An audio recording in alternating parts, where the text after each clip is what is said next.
Hello everyone, this is Preeti Channabasappa from Vishnu IAS. Today I am going to explain you about the important and a basic concept in economics, that is measurement of economic growth. In that measurement of economic growth, before jumping into the calculation of economic growth indices, we should understand first what is national income, because on the basis of national income only the calculation of economic growth used to be done. That is, national income is the total value of goods and services produced in a year in an economy. So, national income means total goods and services produced in a year. So, on annum basis, we calculate the market value. This is the market value of all the goods and services produced in a year is called national income. So, in this national income, we have majorly two methods of calculation of economic growth, that is GDP and GNP, that is gross domestic produce or gross domestic product. This is national produce. So, in this GDP, we should focus only on domestic. The other parts, that is total goods and services are same, produced in a year is the same, but when these goods and services produced in a year are done in a domestic economy, that is very important, that is in a domestic economy. For example, 10 pence are produced in an economy that is in India.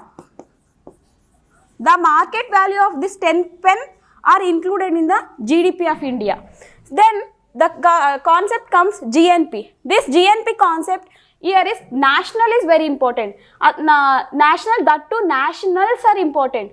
That is the nationals, the citizen of India, they are producing goods in other countries also. They are outsourcing their work in other countries also. That means when the nationals, when the citizen produce the goods in other country also, in domestic country also, that is included in GNP. That is, for example, out of 10 pen produced, 10 produced, 5 produced in USA, 4 produced in Singapore, 1 produced in India by Indian nationals. So, all are included in GNP of India. So, this is the concepts that we are understood, that the meaning of GNP and GDP. So, there are many methods to calculate GDP. In that, before that, first let me explain you what is the difference. As I already told, this is a domestic goods, this is the nationals producing in other country. For example, in GDP, the country, for example, till 1991, that is LPG reforms, India was used to have GDP more than GNP. Now also India has GDP more than GNP because so many MNCs companies are producing in India. So nationals going outside India also there, but their remittance are included in this. So we can calculate, we can say that compared to 1991, our GDP more than GNP is less, that is GNP is more compared to GNP of 1991 level. So we can say that, but still it is GDP is more than GNP because we have to pay royalties for patents, and we also have to, the foreigners comes to India to work, they also remit back their income from India. So that is GDP minus net factor income from abroad. So we can calculate GDP and GNP like this way. Then comes GDP.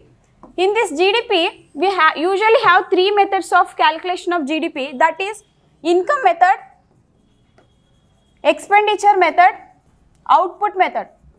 And in average, all these estimation, according to all these criteria, the GDP has to be equal in all this. But due to some other reasons, that I will explain, those reasons GDP used to be like on an average some little bit difference in all the 3. Then comes GDP, what are all the factors that we included in GDP, what are all the factors that we doesn't include in the GDP calculation. That is, care economy not included in the GDP calculation. That is, care economy means household work. Then comes intermediate goods. For example, a tire can both be an intermediate good and a final good. Tire become intermediate good when it's sold to manufacturing of a car. When tire will become a final good because when it sold to a consumer directly. So, these intermediate types of goods are not included in the GDP calculation.